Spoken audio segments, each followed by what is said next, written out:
que las emociones no son malas y mucho menos en el punto de vista de los negocios. Las emociones son necesarias, sobre todo cuando tienes la oportunidad y la necesidad de hacer una dirección dentro de una empresa o un negocio que se trata de mejorar la vida de las personas. Tratamos de apoyar a las mujeres a que este entorno alrededor de ellas no sea un obstáculo o no tengan que decidir entre una cosa y otra. Las ambiciones de las mujeres van a ser mucho más lineales como son las de los hombres.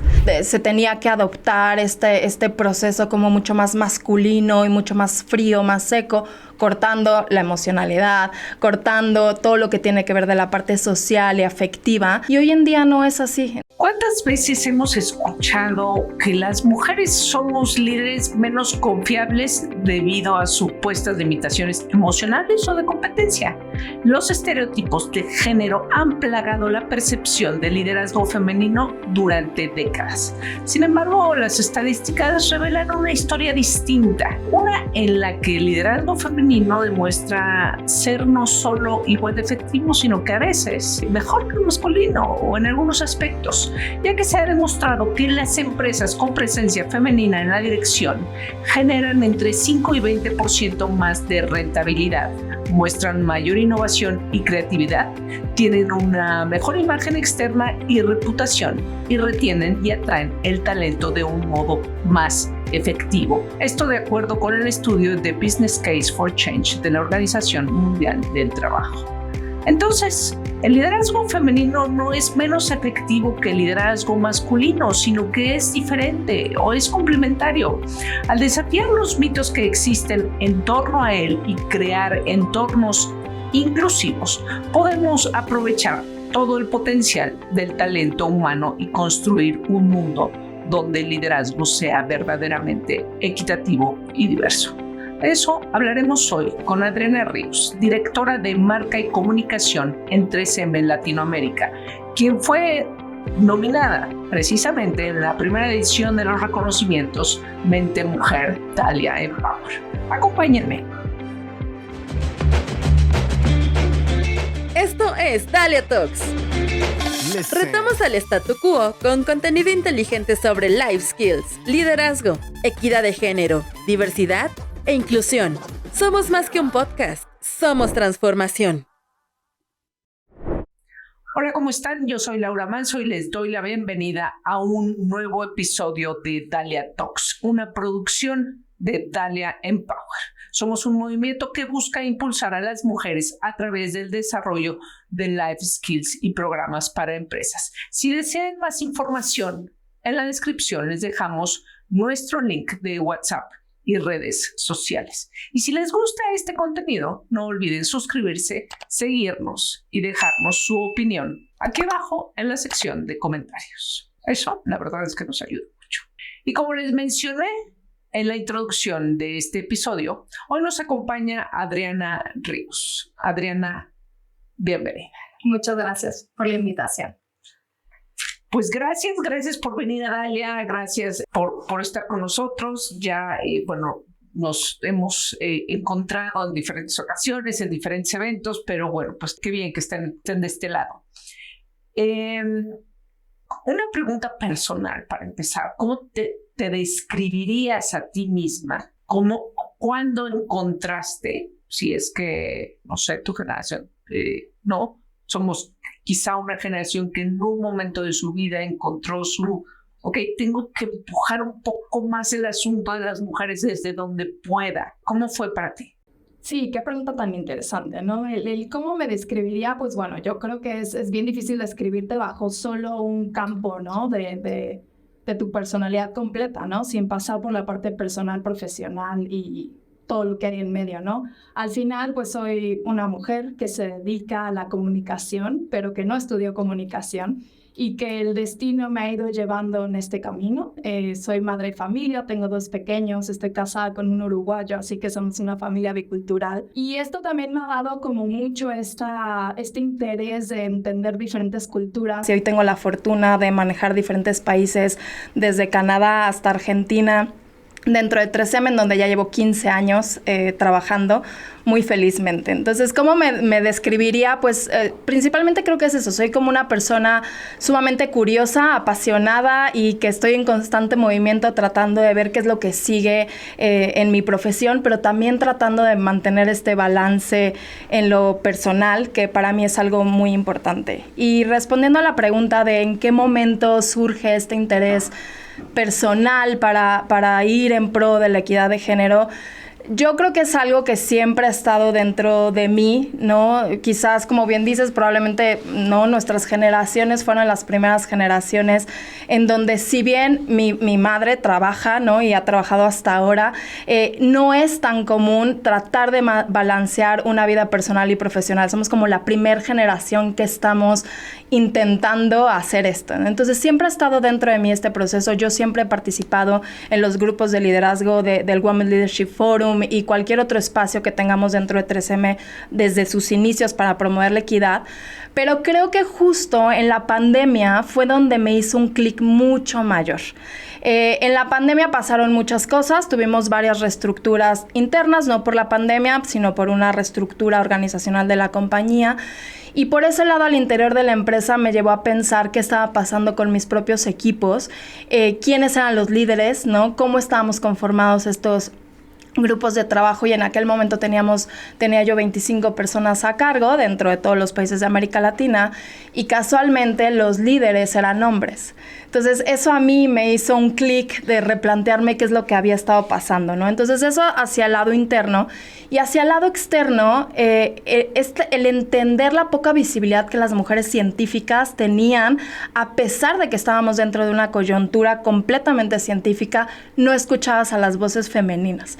Y ahí fue donde a mí me hizo como un clic mayor y pensé que gracias a la comunicación podíamos tener, o podía en este caso tener pues encontrar como un propósito, ¿no? Y usar la comunicación para poder empezar a cerrar estas brechas de género. Ahora, precisamente, bueno, acabas de describir cómo era 3M en ese momento.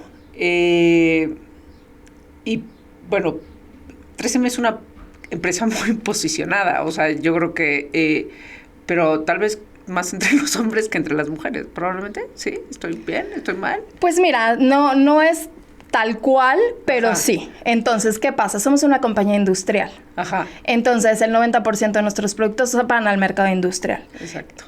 Desafortunadamente, la mayoría de la de tomadores de decisiones son hombres. Hoy en día.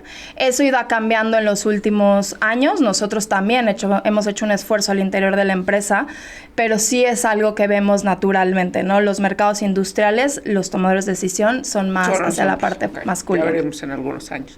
Pero a ver, ¿cuál es tu historia dentro de 3M? O sea, ¿qué te ha ido a ti distinguiendo como colaboradora de esa empresa, pero como colaboradora mujer en una empresa, o sea, donde los hombres, ¿no?, son mayoría?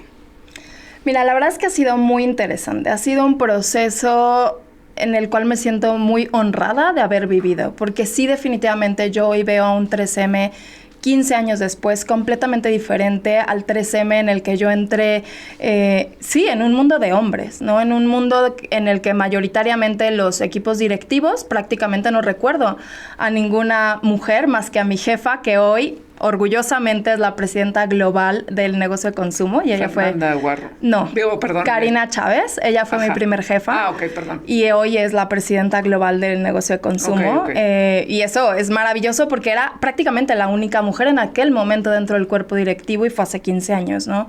A lo largo de estos años, yo sí he visto un interés genuino de la empresa en poner políticas, procedimientos, grupos y espacios para que las mujeres tuviéramos más oportunidades. Yo siempre que he podido involucrarme en estas tomas de decisiones lo he hecho, ¿no? Y la empresa me ha permitido hacerlo, que creo que es algo que no es fácil de encontrar, ¿no? Espacios en donde la empresa te abra las puertas a decir, bueno, ¿qué se necesita, no? Y hay temas que no solamente competen a cambiar situaciones de las mujeres, sino a cambiar situaciones en general, como por ejemplo una flexibilidad laboral, que eso ha ayudado enormemente a seguir mejorando y cerrando la brecha de género dentro de la compañía. Precisamente hablando de liderazgo femenino y lo que decíamos al principio de lo que se percibe y cómo se percibe y que cada vez, bueno, menos, porque muchas cosas hacemos todos los días para cambiar esa percepción de las mujeres, son muy emocionales y lo que tú quieras de quienes, las mujeres que tienen, que tengan o no puestos de liderazgo, al final las mujeres siempre catalogadas como emocionales y entonces a la hora de, hay un puesto de liderazgo, un puesto directivo, un puesto para CEO, pues se lo dan a los hombres normalmente porque no ese mundo patriarcal no nos cree capaces de tomar buenas decisiones. ¿Cómo tú, o sea, dentro de la experiencia que tienes, cómo has visto, o sea, frente a ese mundo patriarcal y esa percepción de hombres y mujeres, cómo se ha desarrollado y en qué momento estamos? Mira, yo creo que tenemos que partir desde el punto de entender que el hecho de que las mujeres seamos emocionales no es un factor negativo en ningún punto de la ecuación. Ese es el punto número 1. ¿Somos emocionales? Sí. Desde el punto de vista biológico y hormonal, hay muchas cosas que están pasando dentro de nosotros, ¿no? Yo recuerdo una junta cuando estaba embarazadísima, ¿no? De mi primera hija, que salí llorando, ¿no? Salí llorando y yo no podía regresar a la junta porque era tan abrumador todo lo que estaba pasando. Y me costó trabajo entender que eso, yo estaba súper apenada por haber llorado en una junta, ¿no? Y me costó mucho tiempo después entender que al final las emociones nos hacen también más fuertes y crean un balance dentro de la toma de decisiones porque nos ayudan a ser mucho más empáticas y nos ayudan a entender los problemas y las perspectivas de un punto de vista distinto. Claro que las mujeres también tenemos que trabajar desde el lado de la inteligencia emocional y poder entender cómo crear este balance, pero también es importante poner sobre la mesa que las emociones no son malas y mucho menos en el punto de vista de los negocios. Las emociones son necesarias, sobre todo cuando tienes la oportunidad y la necesidad de llevar y hacer una dirección dentro de una empresa o un negocio que se trata de propósitos, que se trata de mejorar la vida de las personas. ¿Puedes darnos un ejemplo justo para romper ese mito de cómo si las mujeres somos más emocionales, cómo funciona para mejor en una decisión de negocio? Pues mira, yo creo que en general las mujeres desde el punto de vista de la empatía siempre hay como un factor extra. Yo voy a poner un ejemplo de lo que hacemos en nuestro trabajo en el día a día.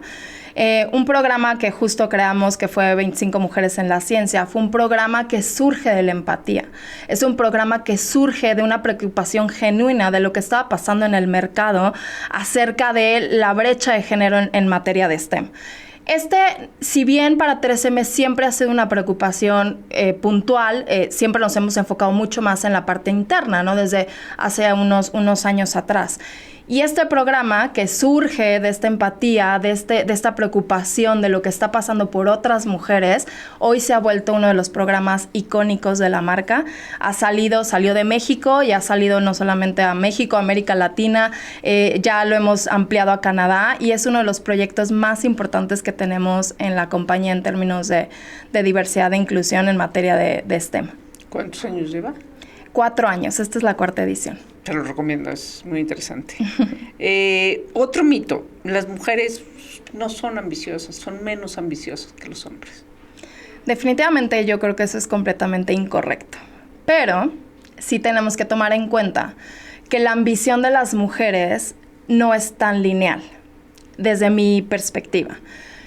Yo creo que las mujeres pasamos por diferentes etapas en la vida y esas etapas te van haciendo replantearte cuáles son tus ambiciones profesionales.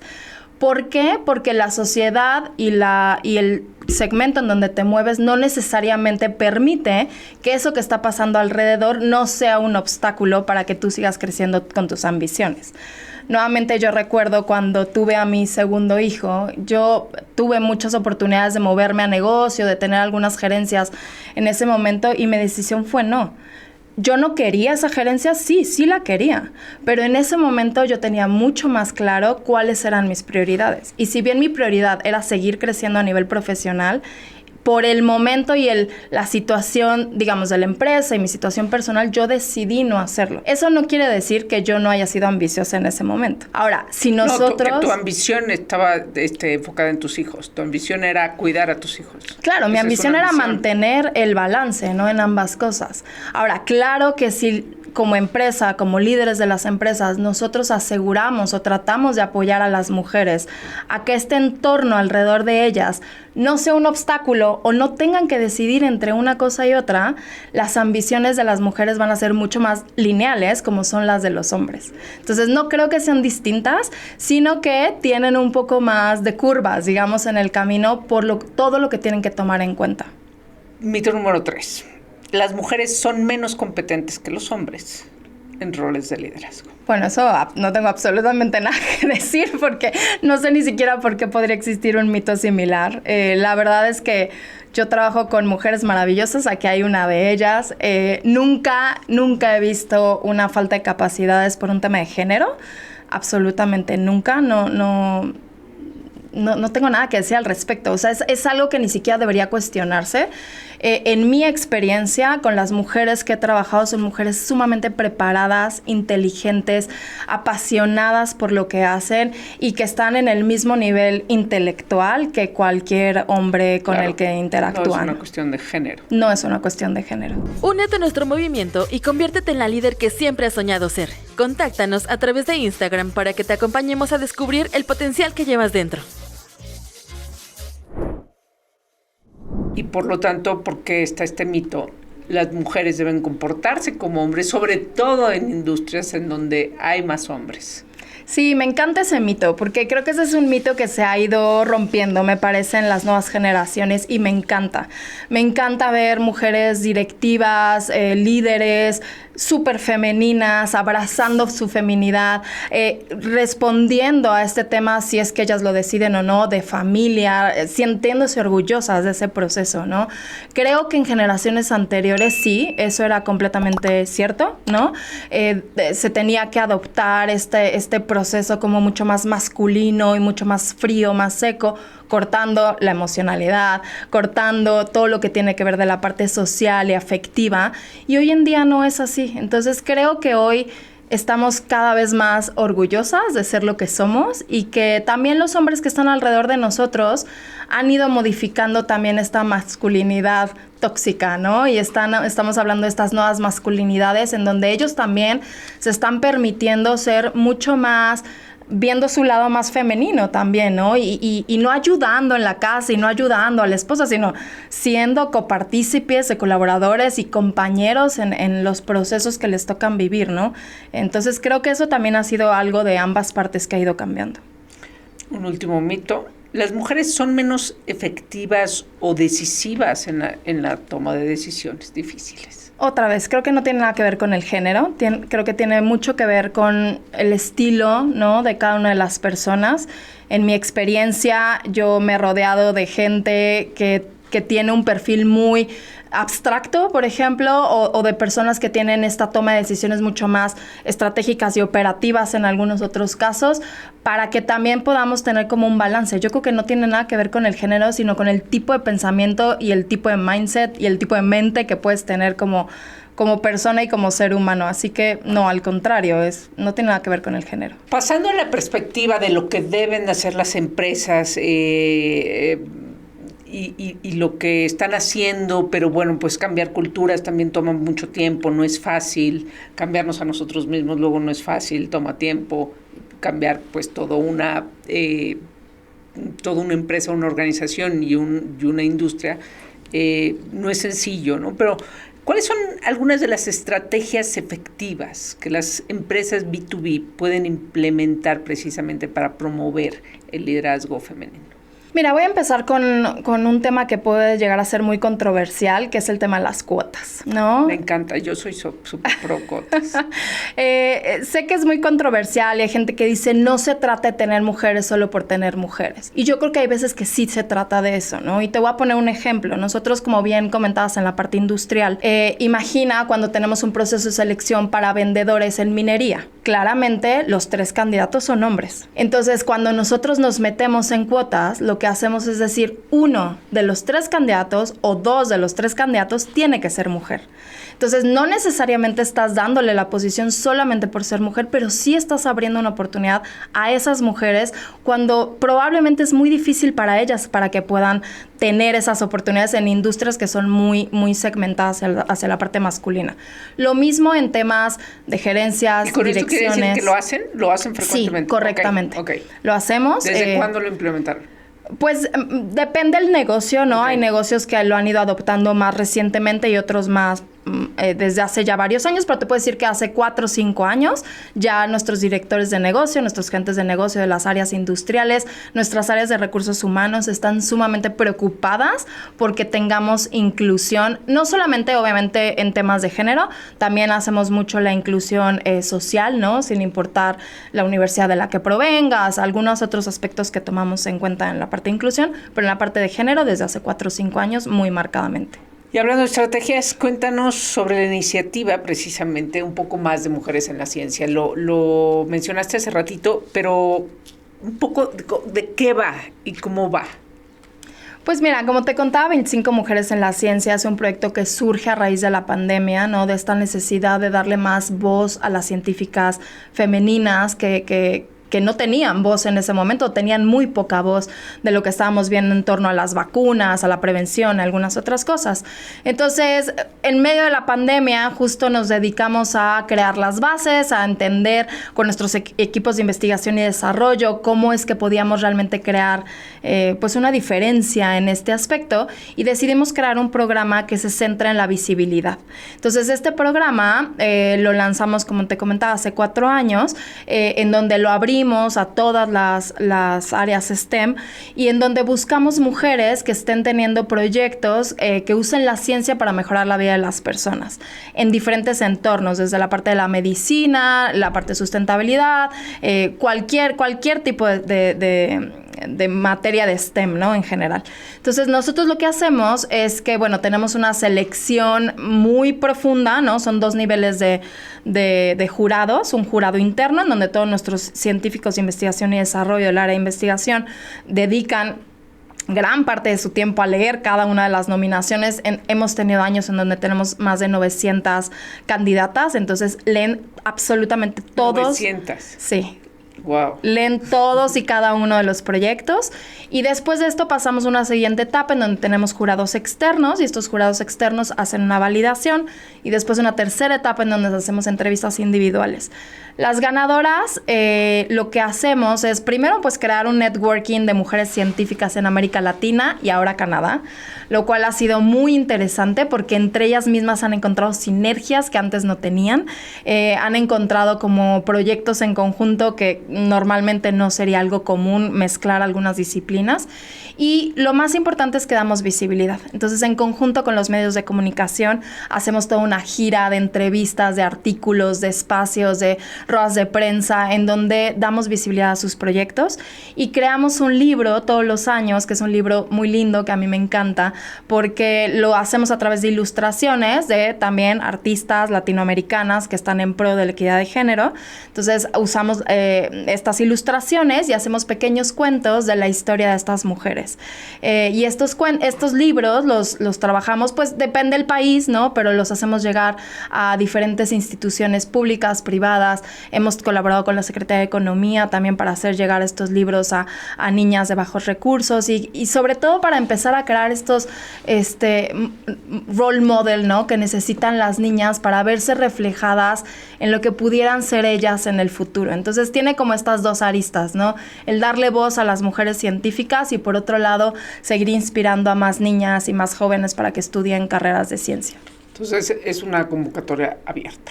Correcto. Y empieza, ¿qué fechas nada más por si a alguien que nos está escuchando le interesa? Pues de hecho ya acabamos de cerrar la semana pasada, okay. Cerramos el 27. Esta edición de este año es una edición de febrero, correcto. Esta es una edición especial, es una edición que hemos hecho únicamente para proyectos de sustentabilidad, porque sabemos lo crítico del tema y sabemos y estamos convencidos que la ciencia es realmente lo que nos va a sacar de esta gran problemática mundial y queremos darle un foco a los proyectos que están en temas de sustentabilidad, así que estaremos anunciando las ganadoras en marzo. En marzo. luego el año que entra empieza, nada más, o sea, bueno, más bien, ¿cuándo se vuelve a abrir esa convocatoria? Lo abrimos a finales del año, siempre más o menos entre diciembre, principios de enero, ahí es donde abrimos la convocatoria y la cerramos en febrero, finales de febrero aproximadamente. Cuéntame una de tus historias favoritas de mujeres en la ciencia. Uy, pues hay muchísimas. La verdad es que no me gustaría decir una, porque... No, o sea, una de tus, o sea, finalmente, para que el objetivo de la pregunta es que la audiencia se entere un poquito de cómo es ese proceso, de qué tipo de gente entra, de cómo es. Sí, lo que te quiero contar sobre las historias es la diversidad que hay en las historias, que eso es lo que me parece maravilloso, ¿no? Justo uno de los puntos que lo hicimos muy conscientemente en el segundo año, porque en el primer año no nos habíamos dado cuenta de eso porque pedíamos foto, ¿no? Y en el segundo año dijimos, no vamos a pedir foto porque queremos ser conscientemente inclusivas y queremos quitar cualquier tipo de sesgo que pudiera llegar a existir de cualquier juez, porque no, eso es algo que nosotros no controlamos, ¿no? Entonces no pedimos fotografía, no pedimos edad, no pedimos universidad, no pedimos ninguno de esos datos. Entonces, ¿por qué te cuento esto? Porque me encanta, tuvimos un desayuno el año pasado con la Secretaría de Economía y me encantó ver la mesa que tuvimos en ese desayuno, ¿no? Teníamos científicas súper jóvenes de 25, 26 años, y científicas sumamente consolidadas de más de 60, compartiendo en la misma mesa proyectos que tenían que ver, algunos en la creación de órganos con 3D print, ¿no? Con impresoras de 3D, y otros que estaban hablando de cómo trabajar con proyectos de bioseguridad en los campos.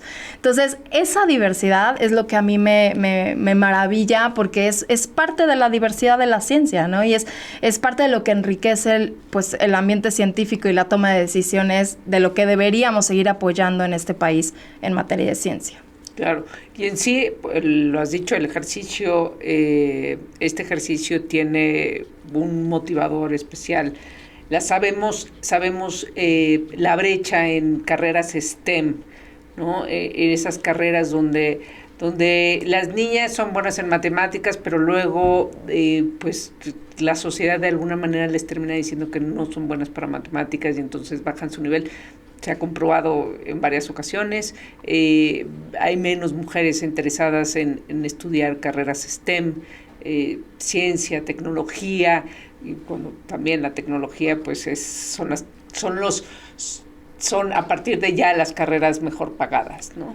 ¿Qué les dirías tú a esas, bueno, este no es un podcast de niñas, pero sí probablemente de mamás que tengan hijas, que les digan a sus hijas? Yo creo que es la responsabilidad de cada uno de nosotros, no solamente de las mamás, de los papás, de los maestros, de las empresas, de quitarnos esos sesgos inconscientes que tenemos. Y muchas veces estos sesgos no vienen desde la maldad.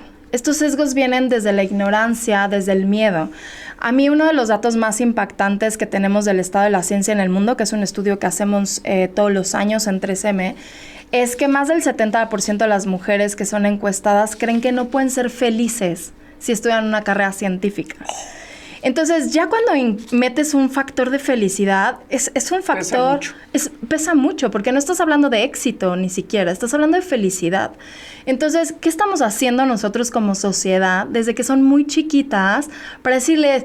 Bueno, sí estudia matemáticas, pero ¿a qué te vas a dedicar si estudias matemáticas, no? A un niño nunca le dices eso. O sí, estudia ingeniería, pero ojo, sí, es un ambiente de hombres, va a estar rudo, exacto, ¿no? Exacto. Te va a costar mucho trabajo, o sea, te asocias el sufrimiento.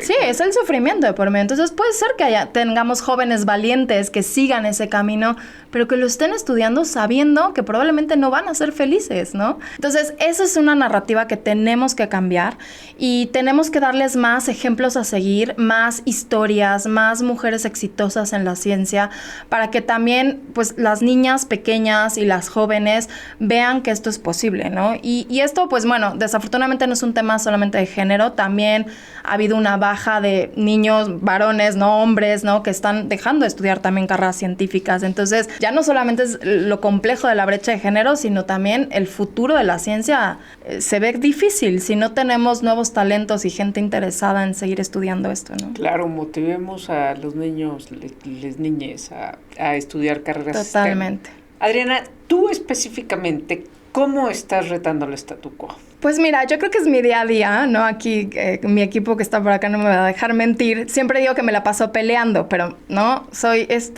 como un poco rebelde, pero respetuosamente, desde el punto de vista respetuoso, ¿no? Entonces, es parte de mi naturaleza, ¿no? Es algo que si hay algo que no me suena, no me late, siempre lo voy a retar. Entonces, pero lo que trato de hacer es que trato de retarlo con base, con razón, y sobre todo con una contrapropuesta. Entonces, eso es algo que siempre he tratado de hacer y me ha caracterizado.